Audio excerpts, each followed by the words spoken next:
Thank you very much. Thank you very much. Christ is risen. Indeed, he is risen. The Messiah come, hakan come. Christos anesti alithos anesti. In fact, this year the Latin Rite and the Eastern Orthodox celebrate Easter the same week.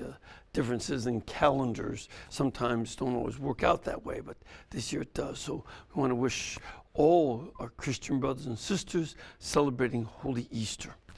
And you know, this is truly the great week. You know, one of the great things about being a Christian is that Easter is not only one day, but all week long we celebrate Easter.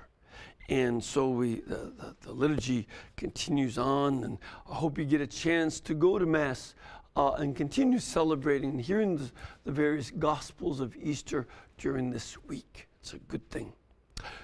All right, now we are getting back to our study of Fides Et Ratio, which means faith and reason.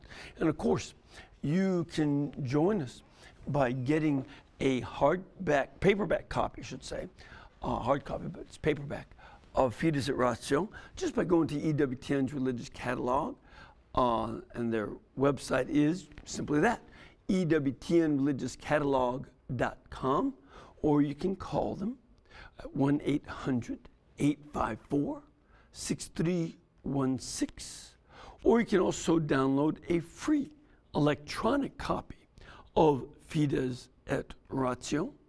If you simply go to our website, EWTN.com, go to the document library, type in Fides Et Ratio, and you can get that document and download it for free into your computer, print it out if you wish, or read from the computer, and that way join us. And of course, we want you to be involved and participate in our show. You can do like these folks have. We have one gentleman here who wins the long distance award by coming all the way from Alaska. And we can get, so if you can come here and join us, you're very welcome. Also, you can send us a question by writing to our internet site, threshold@EWTN.com, or you can call us during the live broadcast. Now, the live broadcast is on Tuesday afternoon at 2 p.m. Eastern Time. And the number you can call is, if you're in North America, 1-800-221-9460. If you are outside North America, or you are right here in Birmingham, you can simply call 205-271-2980. All right, we are beginning with paragraph 60.2, and we're coming to the end of chapter 5 of this encyclical. And he mentions how the Vatican Council was very strong in encouraging men studying for the priesthood to also study philosophy, and that should be something for everybody's Christian education as well. That the council said in its decree on priestly formation, which is called in Latin optatam totius, and that's in paragraph 15. And I quote, "The philosophical disciplines are to be taught in such a way that the students are first of all led to acquire a solid and coherent knowledge of man, the world, and of God, relying on a philosophical patrimony which is perennially valid, and taking into account the philosophical investigations of later ages." So that means seminarians are expected to learn the history of philosophy, the insights starting with the pre-Socratic Greeks, the Greeks like Plato and Aristotle, as well as Christian philosophers such as St. Augustine and St. Thomas Aquinas, those in particular. And A lot of other documents have said that seminarians need to study philosophy. Very important for them to do so. Have a solid philosophical formation because it prepares you for theology. Now, there are a couple things. Most of us simply study the catechism. And the catechism is something that has philosophy in it, but you can study it without a philosophy degree.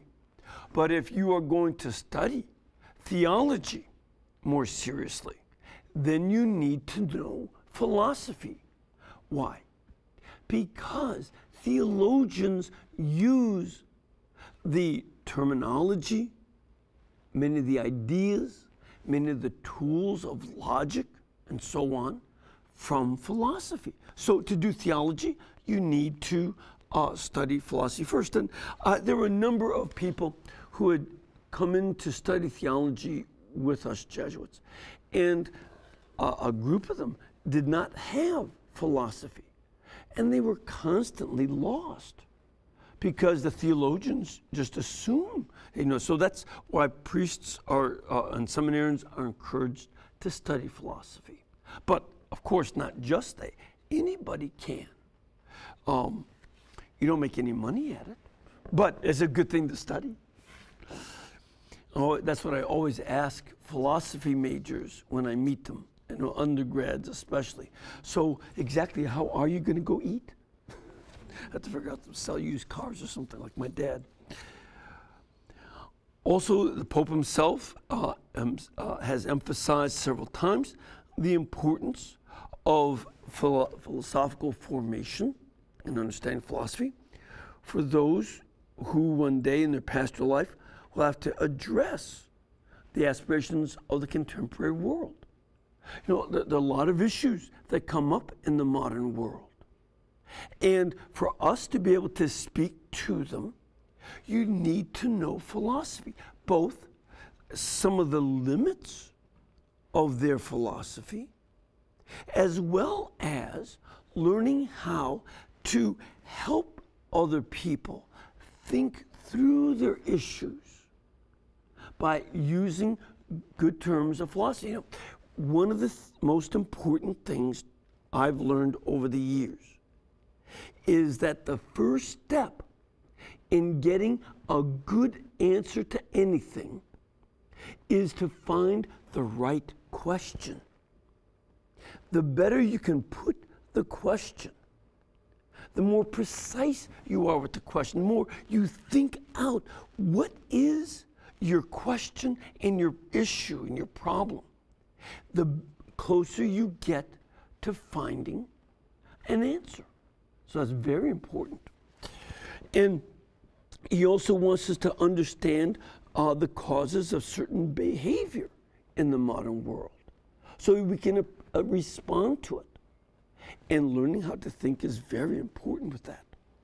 Now, there is an April 1979 apostolic constitution called Sapientia Christiana, which means Christian wisdom. So Sapientia Christiana, and in Article 79, it says, an ecclesiastical faculty of philosophy has the aim of investigating philosophical problems according to scientific methodology, basing itself on a heritage of perennially valid philosophy. Notice that phrase shows up again, perennially valid philosophy. Perennial, some of you grow plants, and you know what perennials are. They keep coming up every year. Well, there are certain ways of thinking that come up in every generation because it's human to think in certain ways.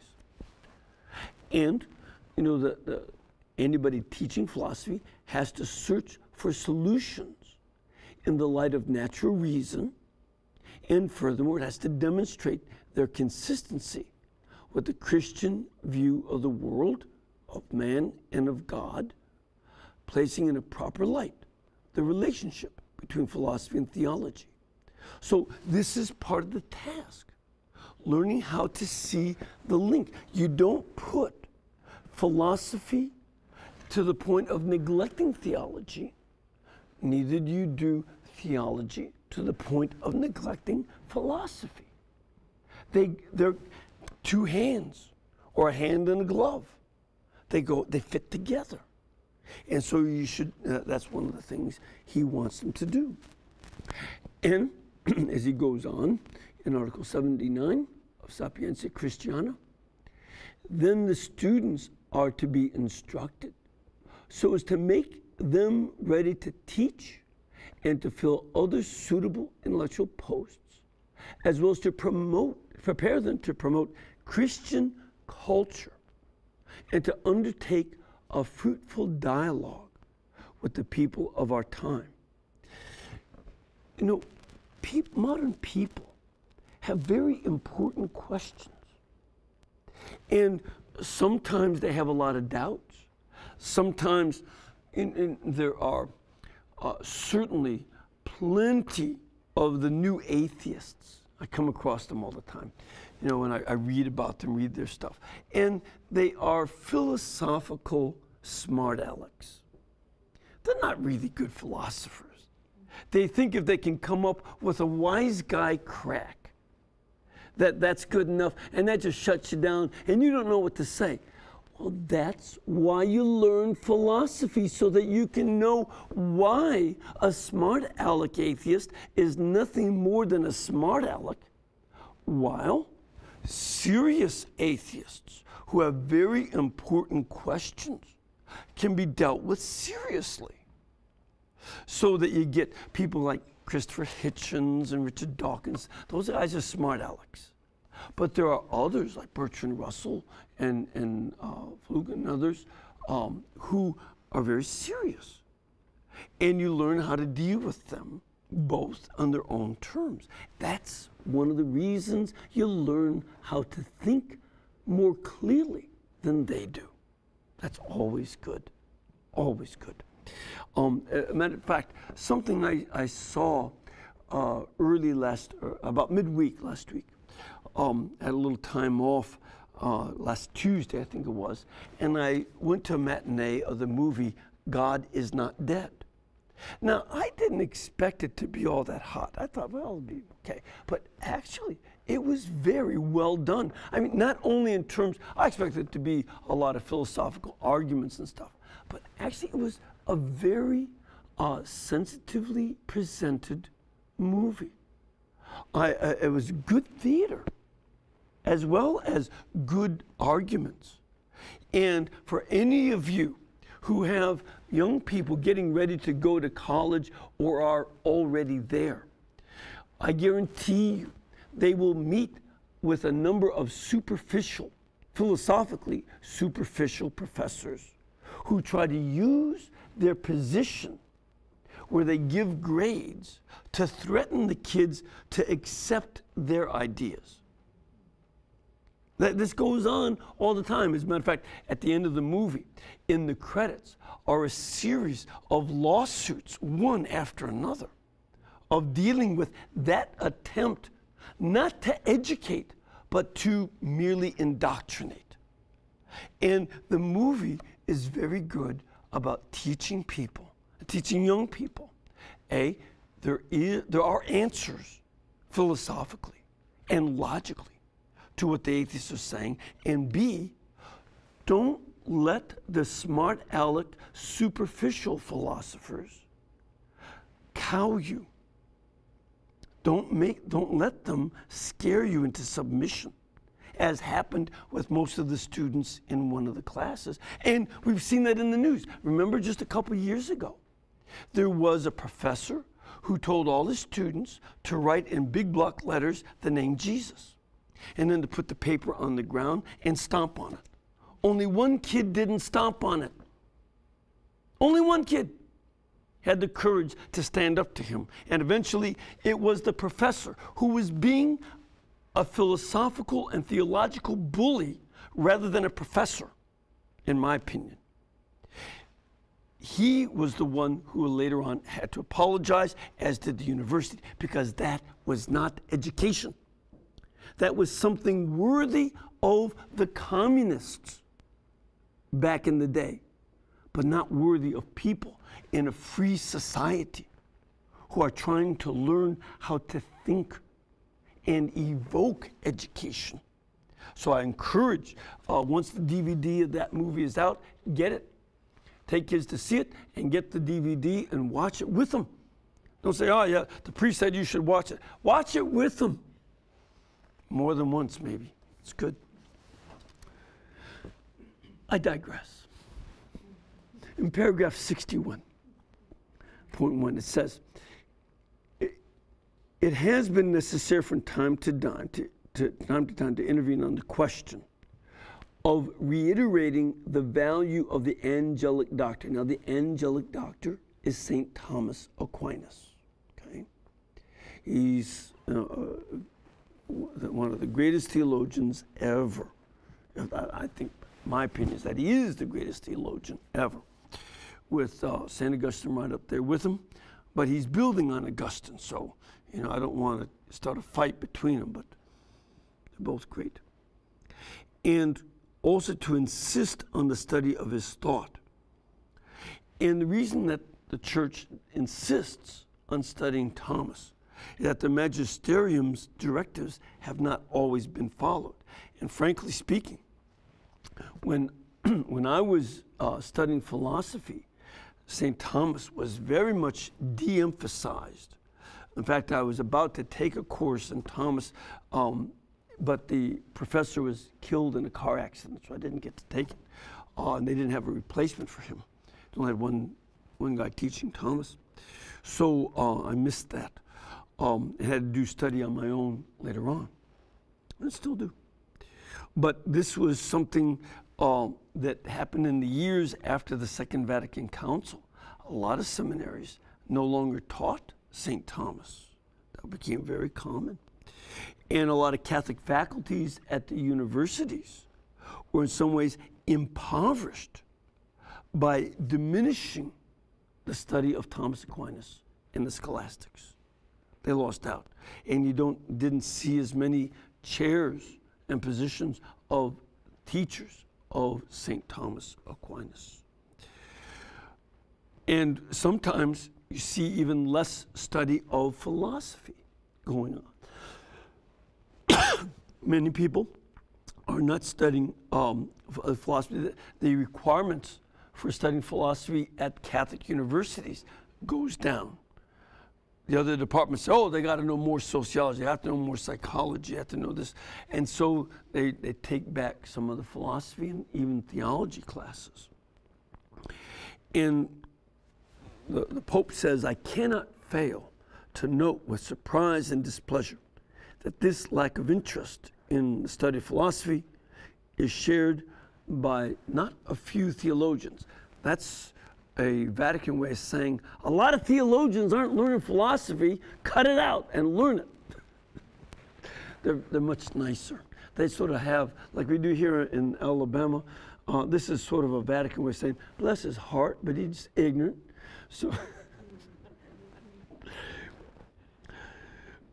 And the Pope understands there are a lot of reasons for a disenchantment with philosophy, and he gives 3 reasons. First, there's a distrust of reason in a lot of contemporary philosophy. And a lot of philosophers abandon completely the study of metaphysics. So a lot of them won't, they'll say, well, you should go to science. But what they won't do is explain, why is science true? Well, it just is. No, if you're a philosopher, you have to be able to explain the reason that science is true. And study and examine that. Why should you want me to have faith in science? Or do you want me to have a scientific understanding of why science is true? And that actually requires philosophy. So, and a lot of times people limit themselves to the study of the sciences, especially the human sciences. Now, the Vatican Council is very clear that they want us to study philosophy. And we should study the sciences to be sure. You see that to understand human personalities and the world around us. We should study science. Gaudium et Spes, paragraph 57 says that today's progress in science and technology can foster a certain exclusive emphasis on observable data and an agnosticism about everything else. This is a real problem. Some people say science is all that matters. What can I see? What can I prove with an experiment? What can I do with something? That's all that counts. And then they go on, for the methods of investigation which these sciences use can be wrongly considered as the supreme rule of seeking the whole truth. Now that is a problem. Science, we've talked about this a lot, science is fantastic for what it does. It helps us understand a lot of the things in our world, amazing processes from the tiniest subatomic particles to the most enormous galaxies. And it goes all the way from studying the universe to the smallest subatomic particles and everything in between. And that's good. It should be studied. We always say it, but that is not all there is. And this is what we have to remember. Gaudium et Spes 57 continues.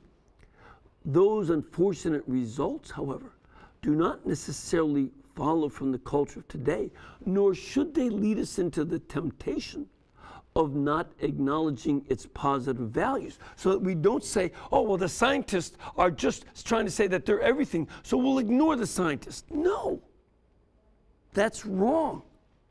Keeping balance of the truth is key. So among the positive values of science are included scientific study and fidelity toward truth in scientific inquiries, and the necessity of working together with others in technical groups, a sense of international solidarity, because science is across international lines, isn't it? People do research everywhere. A clearer awareness of the responsibility of experts to aid and even to protect men, the desire to make the conditions of life more favorable for all, especially for those who are poor in culture, who are deprived of the opportunity to exercise responsibility. Now, think about that. Remember, all of the bishops at the Vatican Council who were behind writing that were alive during World War II. Every single one of them was an adult during the war. And it was during the war we found out that scientists did experiments on people, especially on Jews, that were incredibly inhumane, wicked, and useless for real science. But they were going with a false science and doing bad things to people in order to gain more power, and that's all they cared about. And because of that experience of what had happened by scientists and doctors, it wasn't criminals, although of course they were criminals in what they did, but it wasn't some bum off the street. These were highly educated medical doctors doing the experiments at the concentration camps. And there was nobody to give them ethics and morals to say, you can't hurt people that way. They did whatever they wanted and said, well, it's just scientific research. But science is not without values. That's why the Vatican Council was so clear on this. And then, Gaudium et Spes 57 continues, all of these provide some preparation for the acceptance of the message of the gospel, a preparation which can be animated by divine charity through him who has come to save the world. Now, this is very important because I was reading on the plane Al Cresta's book, Dangers to the Faith. Al does radio work. He's been doing radio for a long, I've known Al for a long, long time, maybe 30 years now. His book, Dangers to the Faith, Recognizing Catholicism's 21st Century Opponents. You can get that from EWTNreligiouscatalog.com, or you can call their number, 1-800-854-6316. But I urge you to read Al's book. It's phenomenal, phenomenal. And one of the points he brings up is that so many scientists do their science in a way that doesn't lead to faith, but attacks faith. And here's what they do. They'll say, well, there's one lady, he cites her studies and then her report on working on the genome of the mouse. She says, well, human beings share about 99% of their DNA with the mouse. And therefore, all we are is big mice. Now, look, I'm from Chicago. I've known a lot of politicians who are big rats. And that's something different. And I worked in the jungles of Peru, and they have capybaras who can be 125 to 150 pound rats. But I guarantee you, not a single one of those big rats ever wrote a book, let alone Shakespeare. There's something different. And Cresta brings out that, Carl Sagan, who did wonderful work teaching people in the series Cosmos, teaching about the universe, the planets, the solar systems, all that good work. But his attitude was, well, Earth is nothing but a mediocre planet circling a mediocre sun, 2/3 out from the center of a mediocre-sized galaxy, and that's all we are. It's the attitude of so many of the folks who have no faith is to say, oh, you're nothing but this. You're nothing but someone who shares DNA with an ape, with a mouse. You're just living on this small planet. You're no big deal. And life is no big deal. And when you die, that's it. For the atheists, everything is nothing but. They are big nothing buts. Draw your own conclusions. Now, the thing about doing science from the perspective of faith is that we realize, instead of seeing that the world is so tiny and therefore insignificant, and as Carl Sagan, instead of hoping for the second coming of Christ, he's hoping for the first coming of the outer space people. And he said, there's got to be some people out there who are even smarter than we are, and he better hope that if they're smarter than we, that they are also morally better than we. Think about what Europeans and others did, not only Europeans, but people, conquerors in general, what did they do to the people who were technologically inferior? They killed them, ate them, or made them slaves. Not a good record for sinners. So they better be better, but that's his hope. That's what you see in the History Channel, who's gone goofy. From teaching about real history and archaeology, to now, people from outer space. Some experts think people from outer space built the pyramids. It's no wonder CNN is talking about that plane disappearing into the Bermuda Triangle, which is actually on the other side of the planet from where it went down. But be that as it may, the History Channel talks about Bermuda Triangle. Sasquatch Central is what they've become.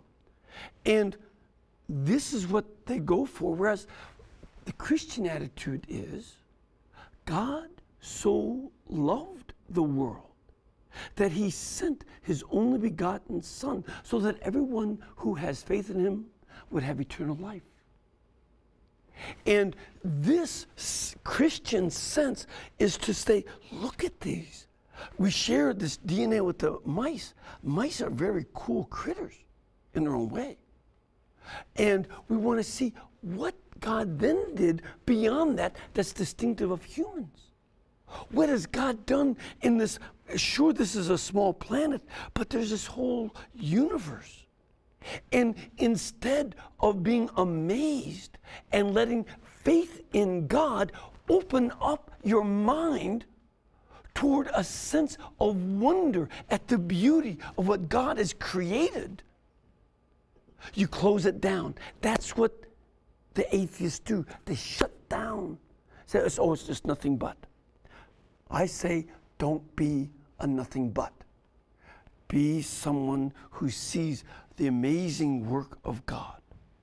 That's the point, the Pope's point, and the Council's point.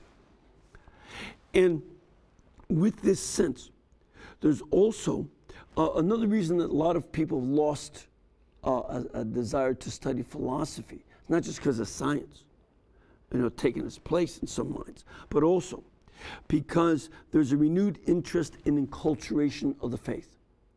The faith has gone to all sorts of cultures. The faith is growing leaps and bounds around the world.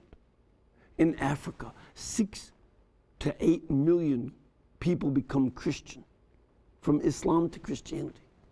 And Indonesia, there were a few 100,000 people baptized Catholic in Indonesia last Saturday. Hundreds of thousands. And so we do have to be sensitive to the geniuses of their cultures, and this Pope was very good at that. But as there is an array of expressions of popular wisdom, and there's a genuine cultural wealth of traditions in these other countries, we also have to see that a study of that kind of tradition goes hand in hand with good philosophy. And studying philosophy and the culture are good things, so that you allow the positive traits of popular wisdom to emerge, and then help bring about the link between the proclamation of the gospel and wisdom. And again, he quotes here from Gaudium et Spes, Church in the Modern World, paragraph 44. Just as it is in the world's interest to acknowledge the church as an historical reality and to recognize her good influence, so the church herself knows how richly she has profited by the history and development of humanity. So we do a lot to help others, but we also learn a lot from other cultures. And the experience of past ages, the progress of the sciences, and the treasures hidden in the various forms of human culture, by all of which the nature of man himself is more clearly revealed, and new roads to the truth are opened, these profit the church too. The church learns a lot. For instance, think of how our missions are made so much better as science gives new insight into medicine, healing, learning how to pasteurize food, have clean water, examine water for what might hurt somebody, come up with cures for diseases, inoculations against diseases. And the church is one of the best bringers of all these advances to the poorest people in the world. And we always have been. But Gaudium et Spes 44 continues. For, from the beginning of the church's history, she has learned to express the message of Christ with the help of ideas and the terminology of various philosophers, and has tried to clarify it with their wisdom too. Indeed, this accommodated preaching of the revealed word ought to remain the law of all evangelization. For thus, the ability to express Christ's message in its own way is developed in each nation. And at the same time, there is fostered a living exchange between the church and the people, diverse cultures of people, so that we learn how to put the gospel into the other languages. We learn, other cultures are not rabid monsters running around. There's so much beauty in these other cultures their art, their family life, their creativity, so many things. And those are goods. And as a result, we learn that and then draw it into the church and into the faith and encourage it to highlight the facets of their culture that are most beautiful. The way a jeweler cuts the facets of a diamond, not to get rid of its natural shape, which he does, but to highlight its interior beauty with all the facets in it. This is what we do with other cultures. And philosophy is a help. So even with enculturation, you still learn philosophy, and you learn how to do that with a variety of societies. All right, we're going to take a break, come back and get some of your questions and comments and those of our studio audience, so please stay with us.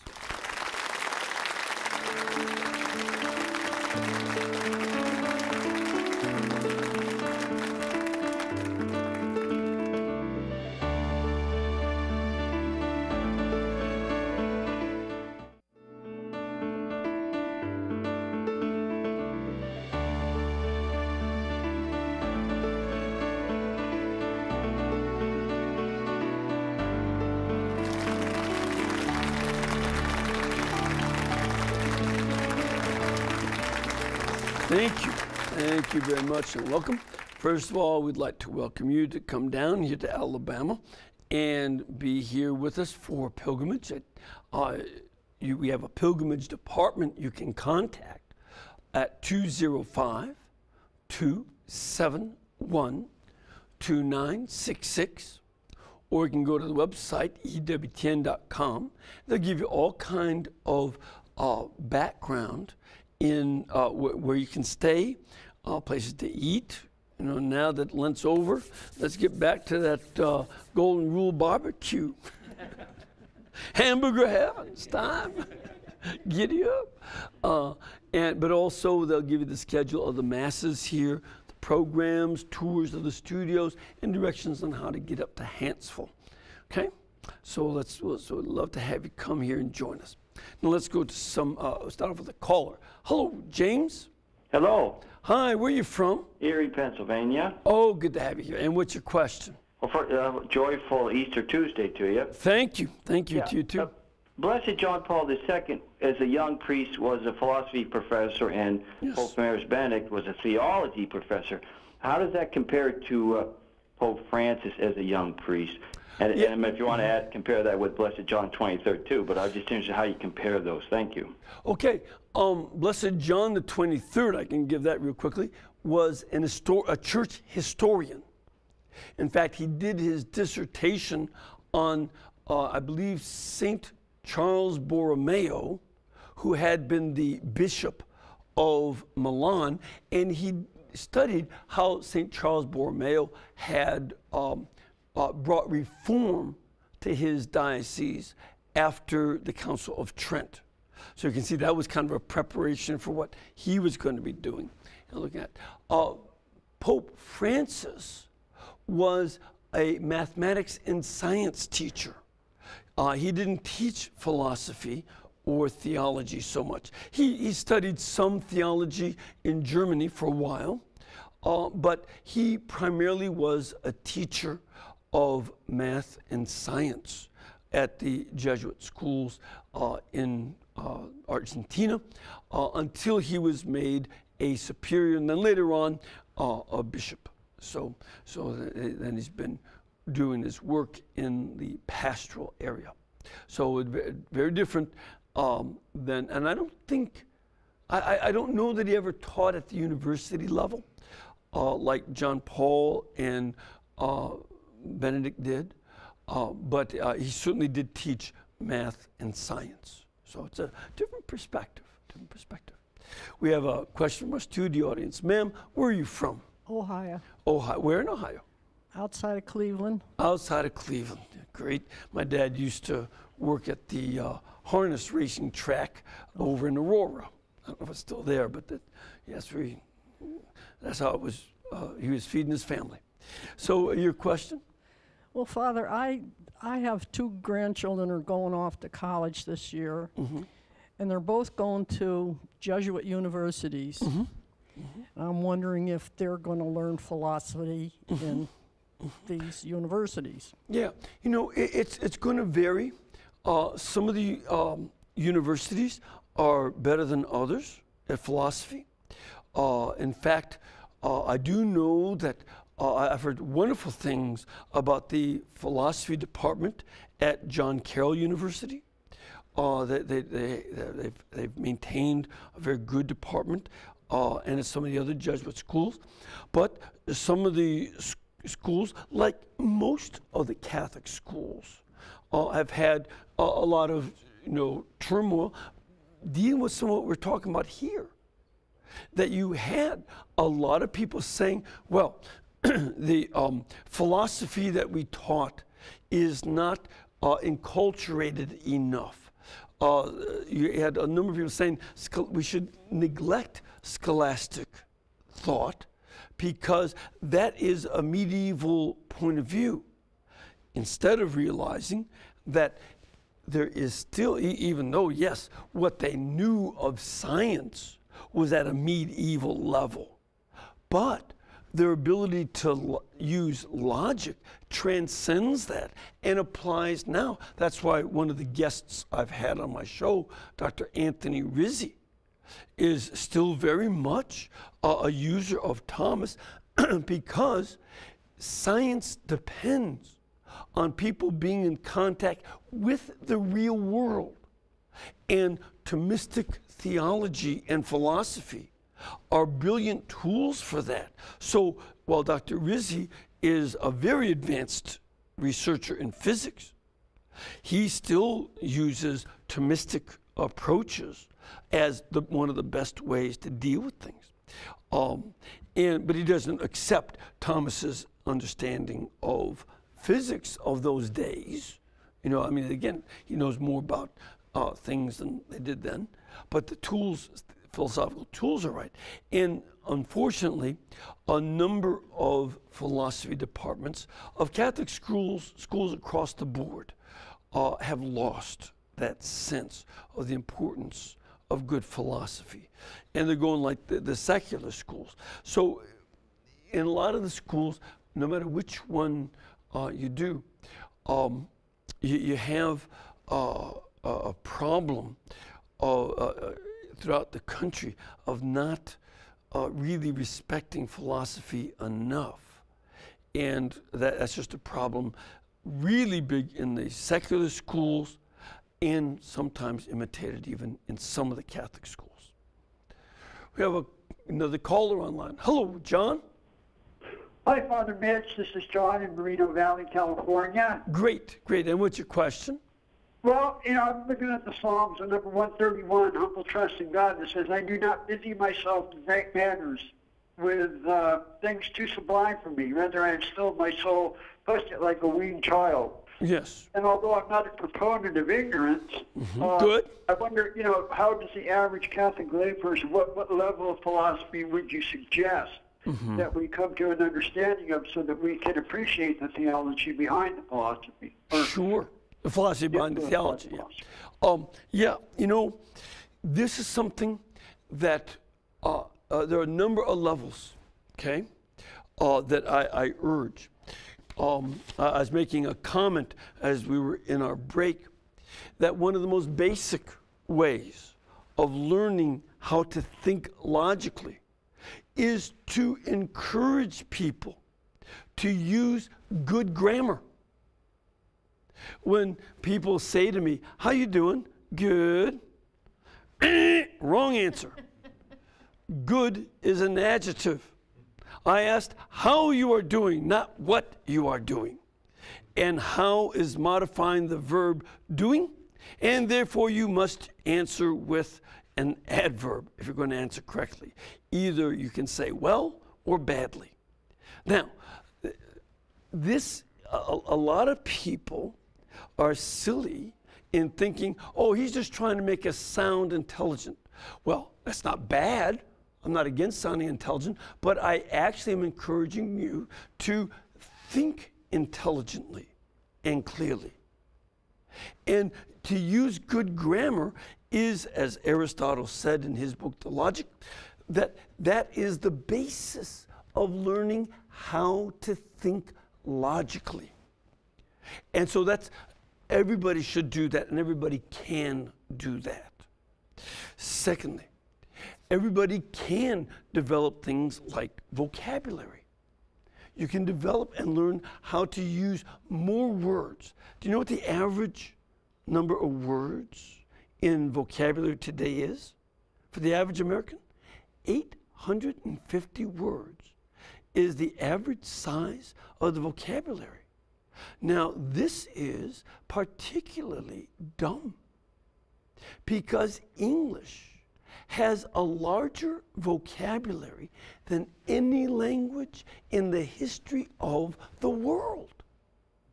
Largely because of our science. But still, no other language has had as wide a vocabulary as English. And you should learn that. That sounds just, well, you're just harping on how to speak the language. But learning vocabulary opens up ideas and is the beginning and a necessary beginning for doing philosophy. Thirdly, depending on the level of education, it behooves people, by the way, this will be a tough search in a lot of universities, but try to find a course in logic. To learn how to think logically, how to avoid logical fallacies. Again, you don't have to be a PhD for that, to recognize false logic. So that'd be another level. And then if you can, start to read some basic histories of philosophy. That'd be the next level I would recommend. And you've heard me mention many times on this program, I would recommend a wonderful book. It's a challenge, but it's also written for a modern audience. It's by Dr. Edward Feser, F-E-S-E-R, and it's called The Last Superstition. And what does he mean by the last superstition? Atheism. And he takes you through, as a matter of fact, I wish I'd had him as one of my professors when I'm not sure he was born when I was going through philosophy. It's a long time ago, 40-some years ago. But the thing that I've never seen anybody do as well is explain what the issues were for philosophy before Socrates and Plato. What they call the pre-Socratic. No one has ever been as clear and especially in laying down the ramifications. Why is that important? Those guys before Plato set the basic philosophy problems that Westerners have grappled with ever since, and others too. And he lays that out and then shows how Plato took it to the next level, Aristotle took him to the next level, and Thomas Aquinas took it, and finished it off. Solving a lot of problems the others couldn't. So that would be some of the ways I would start. And maybe one of these days we'll encourage Dr. Feser to do a television philosophy course. Also, I think Dr. Garrity here at the network does some little spots on philosophy. That'd be good too. All right, let's take an email. Dear Father Mitch, my brother, a college senior, is going through RCIA to receive the sacrament of confirmation. He wasn't prepared to receive it as a teenager and wonders why confirmation is given to some infants and to youth who haven't taken on the faith as their own. I told him it's the same reason. We need sanctifying grace and baptism even if we cannot acknowledge it, such as in infancy. What should I tell them about different age levels being confirmed? This is from Brandy in Kansas. Well, first of all, I assume that your brother has already been confirmed this past Saturday, and God's blessings on him and the rest of your family. Secondly, one of the very important things that you can tell him is that the grace of God is able to work before the mind comprehends it. Think of this in terms of an everyday experience. When you have a baby, it comes in sometimes crying, kind of a mess. And you got to clean it up and all that. And then you hold it and you feed it and nourish it. Now, you don't wait until the baby is old enough to say thank you before you feed him. Right? Right. You give him nourishment because the baby needs it. And therefore, you're loving the child before the child can comprehend that you are loving him or even why. And they don't understand why probably until they have their own kids. But this is something that is, typical of life. You show love well before the person being loved can comprehend it. And that's not bad, is it? It's a good preparation for when they can comprehend. Similarly, with getting the sacrament of reconciliation, the sacrament of confirmation. In the Eastern churches, in the Eastern Rite Catholics, they give it at baptism and infancy because traditionally, baptism, confirmation, and Holy Eucharist are all three called sacraments of initiation. In the early church, and still today, at the Easter Vigil, the adults receive all three together, and the children do. But we don't give babies Holy Communion anymore or confirmation in the Western Rite. Now, this is something that people are thinking about. We have a lot to do to think about that. But, later on as adults, they're still going to have to make acts of faith. That's one of the reasons why at Easter Vigil and at every Easter Mass, you just went to Mass on Easter, right? And did you recite the creed? No. You renewed your baptismal vows because you said them, or they were said for you when you were an infant.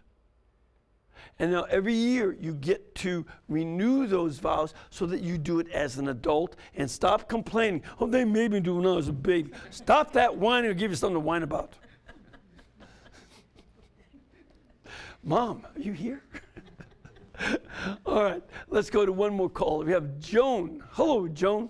Hi, Father Mitch. Hi, what's your question? My question is, I've experienced at Sunday Mass, people who are in the RICA program are brought to the altar and dismissed, told to leave the building prior to communion. Why can't they just stay and do an act of spiritual communion? Sure.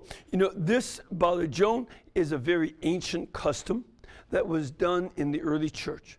That's why, I don't know if you're old enough to remember that when we had Mass in Latin, the first part of the liturgy was called the Mass of the Catechumens. And then, and the reason was, in the early church, they were always dismissed for more instruction during the other part of Mass. So they would be there for the readings and then be dismissed until they could understand more what was going on with the mysteries. So that was a very ancient custom, and it, in many places, not everywhere, but in many places, it has been revived, as was done in the early church, because we are seeing so many people coming into the faith, and a lot of converts going on now. All right, I talked a lot about the real world. We have run out of time in the real world. So may Almighty God bless you throughout this whole season of Easter. In the name of the Father, the Son, and the Holy Spirit. Amen. Go in peace. Alleluia. Alleluia. Thanks be to God. Alleluia. Alleluia. And also, We want to remind you that thanking you for your support, and keep us in between your gas bill, electric bill, and cable bill, because we're going to have a lot of bills as we cover the canonizations. Thank you, and God bless.